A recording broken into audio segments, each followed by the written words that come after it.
Oh, salut mes petits boosters. Comment ils vont mes petits déglingos dits Pigeot, mes petits accros Bidalo, Giraudot, l'Eurocylindro. Ils vont bien à 7 heures, enfin plutôt à 8 heures, comme hier. On va au boxon. Je sais pas si vous avez ressenti dans ma vidéo d'hier, mais je suis un petit peu déçu par le côté pointu que peut avoir pris le T6 suite à un agrandissement de l'échappement forcé par ma déconvenue. Si vous avez bien suivi, le T6 50 stock sans aucune modification a eu un problème. Le segment, la coupe du segment a commencé à usiner l'échappement. Je vous mets la photo. Ça avait commencé à attaquer l'échappement. Le mal était fait de toute façon. J'ai mis un petit peu de papier de verre pour essayer de faire en sorte que l'accro soit moins violent, mais ça n'a rien arrangé. Quelques kilomètres plus tard, la mob a décidé de ne plus tenir le ralenti. J'ai regardé la compression. Ça commençait déjà à descendre fortement. Donc j'ai décidé de faire demi-tour et de rentrer chez moi. Heureusement, le T6 a bien voulu me ramener chez moi, donc j'y suis rentré tout doucement. Et le résultat, c'est que d'un côté de l'échappement, il est devenu rectangulaire, quoi.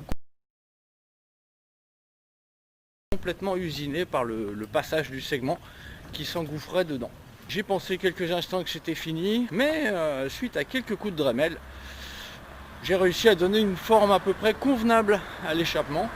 Je dirais même convenable, hein, pas de problème, sauf que évidemment, comme j'ai dû beaucoup élargir sur les côtés, j'ai dû l'arrondir vers le haut pour éviter que le segment ne s'engouffre dedans avant la fermeture, ce qui fait que crac, là on casse tout. Donc il est reparti, hein, mais il est pointu.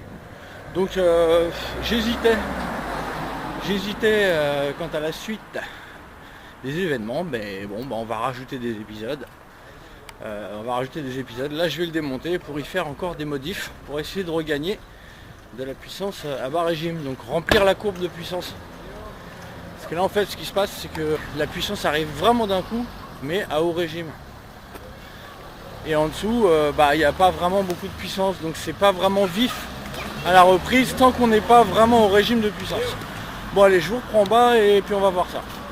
Voilà les potes, j'ai bossé, j'ai déjà tout démonté. La zobilette elle a plus de cylindre. Comme je vous l'expliquais, on a mis un piston adaptable Peugeot. Un piston adaptable Fox, scooter Peugeot. C'est du bon piston, hein, segment chromé, une belle finition. On constate que c'est bien gras, hein. C'est bien gras, hein, c'est pas sec. Donc l'huile Auchan synthèse, c'est bien son job. Aujourd'hui, on va travailler sur le cylindre. On va travailler en profondeur. Donc je vais vous montrer l'intérieur, hein. On va voir le gros échappe de la mort pour rattraper le bobo. Il est nickel. Le reste des transferts de T6. Comme je vous dis, hein, on a un petit problème. C'est pas vraiment un problème. Le moteur commence à être pointu parce que les diagrammes doivent être assez élevés. Là, on a dû largement passer les 180 à l'échappement. On doit toujours être à 128, 130 au transfert. Et on va aller au R&D. On va aller faire un petit relevé de diagramme déjà pour commencer. Moi j'ai pas contrôlé. J'ai agrandi au minimum pour rattraper les deux usinages là sur le côté là qui faisaient un rectangle. J'ai travaillé juste pour rattraper ça et donner une bonne forme à l'échappement de manière à ce qu'il n'y ait pas de problème avec les segments. On va regarder les diagrammes et on va travailler sur le cylindre. Comme je vous disais, le moteur est devenu un peu pointu. C'est absolument pas étonnant. Ce qui est étonnant, c'est que jusqu'à présent, avec ce pot, les moteurs étaient encore souples. Ça s'explique par le fait de la différence entre l'échappement et les transferts. Donc d'origine, le RSAL à 161, 108, c'est-à-dire 53 degrés, c'est ça, 53 degrés de différence. 53 et 8, ça fait 61, c'est ça. Donc 53 degrés de différence entre l'échappement et les transferts. Et on était passé avec la culasse boost à 178, 128. C'est-à-dire qu'on était descendu à 50 degrés. Donc il y avait peu de différence. Dans l'absolu, pour avoir un moteur puissant, vraiment puissant, qui fonctionne fort pour la compétition, c'est 60 degrés. Donc on en est loin. Quand on est à 50, on est dans le moteur souple, coupleux, sympa. On avait encore moins de différence échappement-transfert que le cylindre d'origine. Mais les diagrammes étaient beaucoup plus hauts. Bref, donc je vous explique rapidement. Donc cette différence entre l'échappement et les transferts, c'est le temps de vidage. Le temps de vidage, voilà. Donc là, en l'occurrence, on a dû augmenter. Hein, je pense qu'on doit être pas loin des 60. Là c'est possible qu'on ait 185-128, hein, on va le voir. J'ai l'impression qu'on ne doit pas être loin de ça, on doit être dans les 185-128. Donc on se retrouverait théoriquement à 58 degrés de différence, 57 degrés de différence. Donc on se rapproche de valeurs de compétition. Donc si vous voulez, il y a beaucoup plus de temps pour vider l'échappement avant l'ouverture des transferts. Donc la pression descend beaucoup. D'autant plus que j'ai agrandi l'échappement. Donc la pression, elle descend encore plus. Donc il y a énormément de vidage. Et donc après, pour bien remplir, il faut vraiment remplir fort.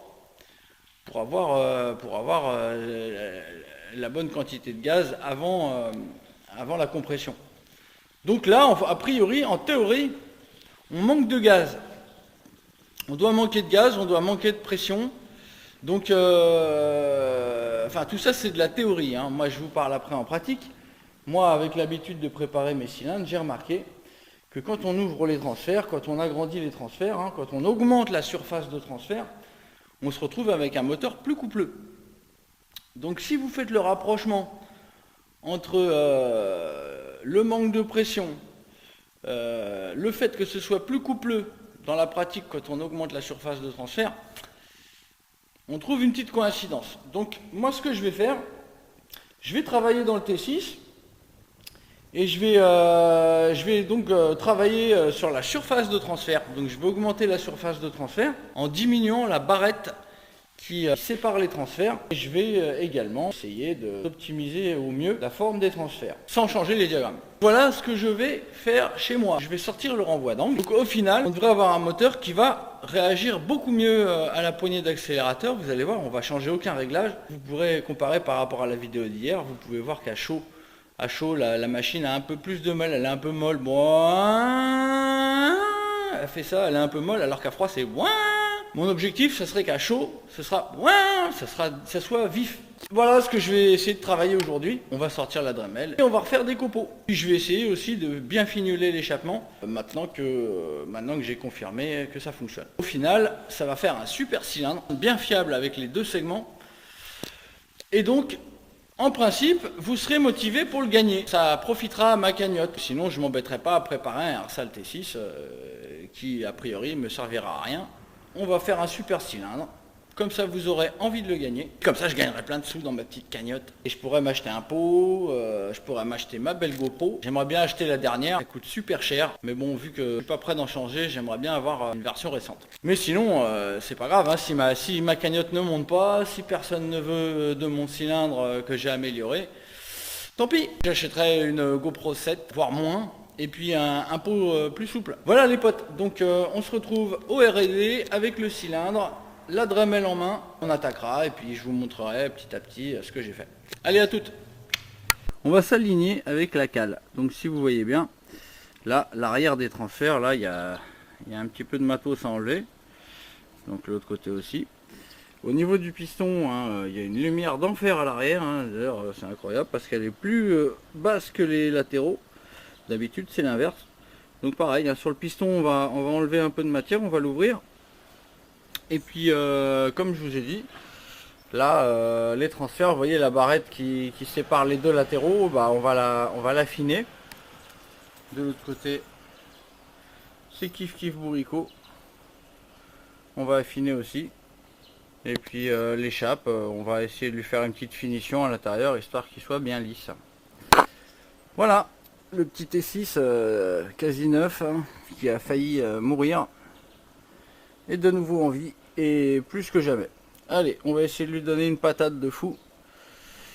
À tout à l'heure. Tchuss. Bon voilà les potes.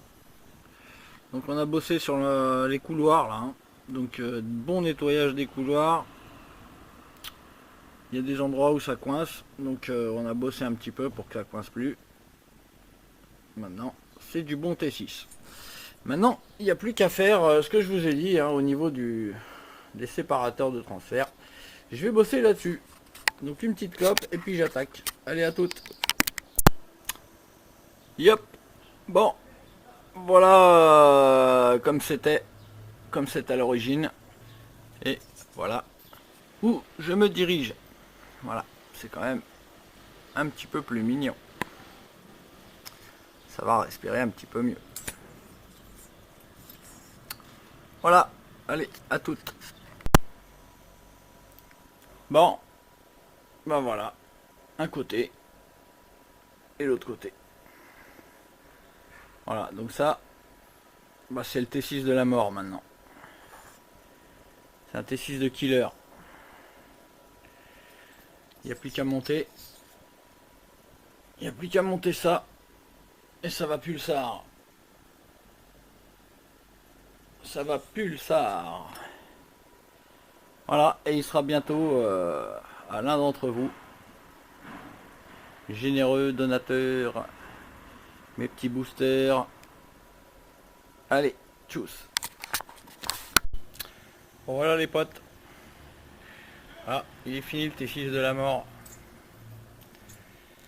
Voilà, il n'y a plus qu'à aller empiler la bête. Voilà, on va aller empiler le bestiau. Et puis on va aller voir. On va voir ce que ça donne. Allez, à toutes. Bon, je vous passe la séquence des diagrammes. Hein. Donc j'ai relevé 184-128, soit 56 degrés de différence. On se rapproche d'un moteur de course. Mais on garde du couple, de la souplesse. Allez, on va vérifier ça. Bon bah voilà, on est en route avec le soldat T6. Alors je viens de recevoir le mail du SAV de VSX, sans vouloir leur faire de mauvaise pub. Donc alors bon, je sais pas si vous avez vu les photos que j'ai publiées, où on voit l'accroc sur l'échappement et ensuite on voit l'usinage qui a été fait par le segment. Bon, bah ils veulent des photos plus claires, hein. C'est trop flou pour eux. Bon allez, on va monter ça et on va faire démarrer la bête et puis on va aller se faire un petit tour. Allez, à toutes les poteaux. Bon, tout est en place pour faire un bon montage du T6 de la mort. Le T6 de fou. Donc voilà, je vous le remontre encore une petite dernière fois. Avec ses beaux transferts, bien travaillé, bien fignolé, son échappement de fou. Voilà, donc bon bah là, hein, comme je vous ai dit, 184-128. Donc on est assez bas, hein, dans l'absolu. Je serais bien monté jusqu'à 190-130. Donc bah, on va déjà voir ce que ça donne, hein. Si c'est bien souple comme ça, je remonterai encore un petit peu à 190 plus tard. Donc ça fera un peu moins d'1 millimètre à remonter à l'échappement. Ça y est, donc le cylindre T6 Pulsar est monté, le T6 Boost. Le T6 boosté avec sa culasse boost est empilé. Donc bah écoutez, il n'y a plus qu'à faire démarrer la bête. Allez, je vous cale là. Et on va voir ce que ça donne.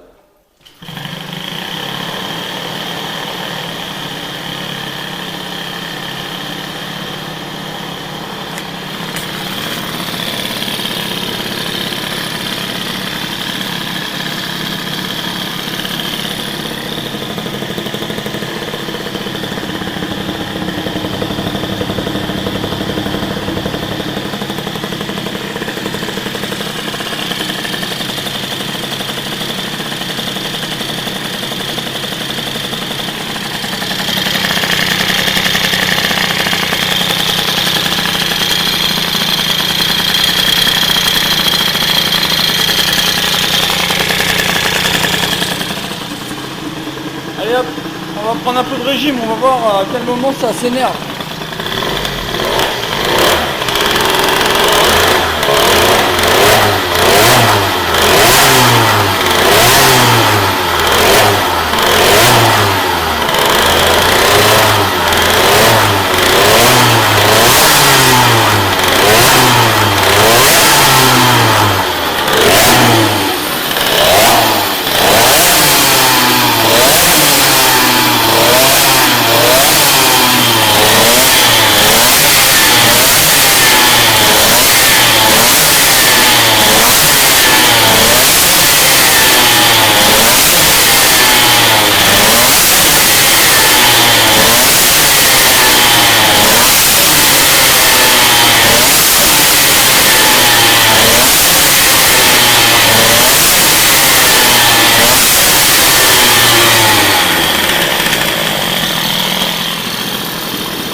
Bon, ça a l'air pas mal.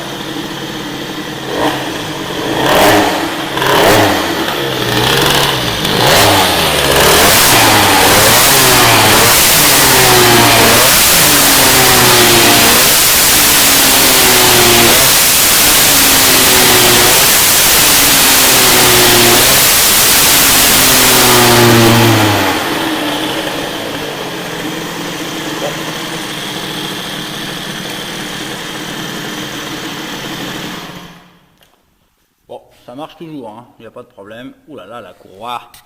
Courroie bobo. Courroie capoute un peu, hein. Courroie capoute. Bon, on va aller faire un petit tour, hein. On va voir ce que ça donne maintenant. Allez, à tout de suite dans la boîte. Voilà.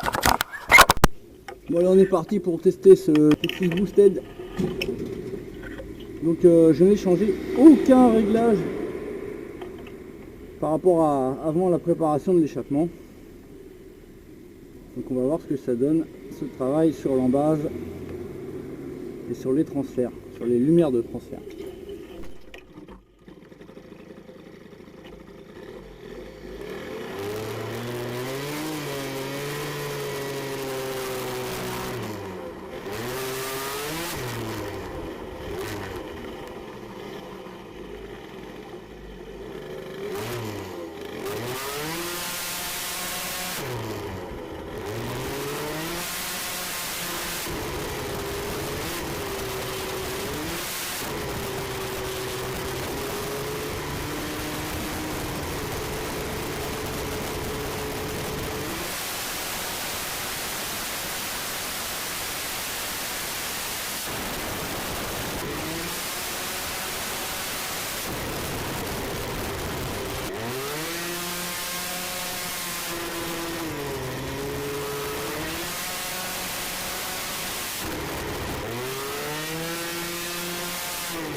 Alors, bon, j'ai pas pu tester bien vite, hein, c'est blindé de chez blindé. Bon, j'ai pris un petit 68, mais j'ai fait aucune ligne droite.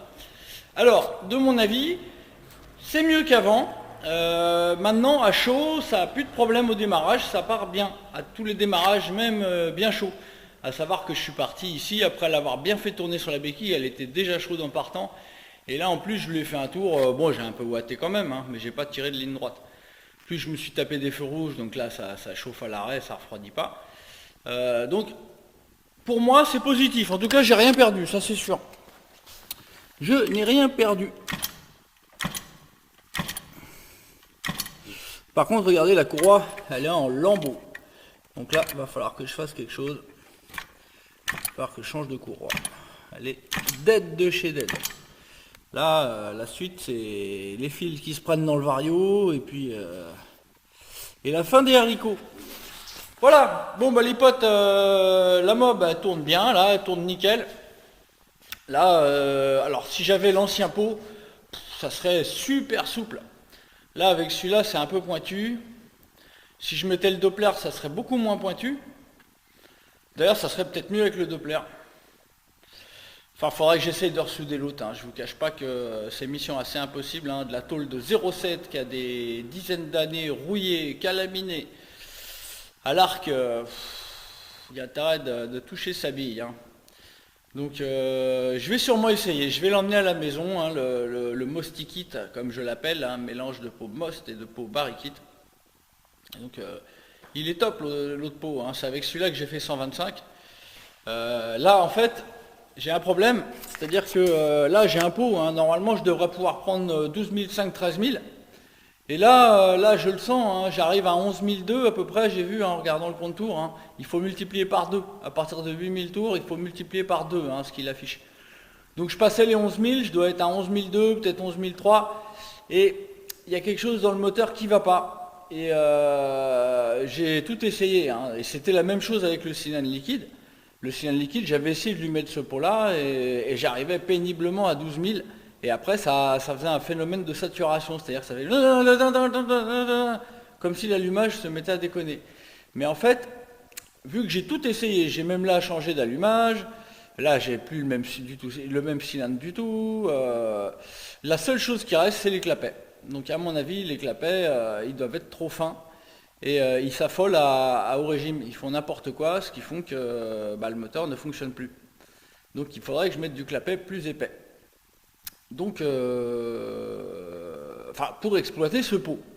Avec l'autre, c'est parfait. Même avec ces clapets, hein, ça marche. Enfin voilà. Donc merci à vous de m'avoir suivi. Un grand merci à tous les donateurs, je dis bien tous, même ceux qui ont mis 2 €. Franchement, je suis heureux. Là, je peux acheter une GoPro 8 Black, c'est la fête. Bon, je peux pas encore acheter un GNLI tout neuf, hein, qui ferait que là, la mob marcherait à merveille. Mais c'est vraiment génial, ça fait super plaisir de voir que vous avez envie de m'aider, et donc que vous devez kiffer ce que je fais. Enfin voilà. Donc gros bisous à tous les donateurs et aussi à ceux qui ne sont pas encore donateurs ou qui ne le seront jamais. C'est pas grave. En tout cas, merci de me suivre, c'est super cool. Bye bye les potos, à bientôt. Ciao.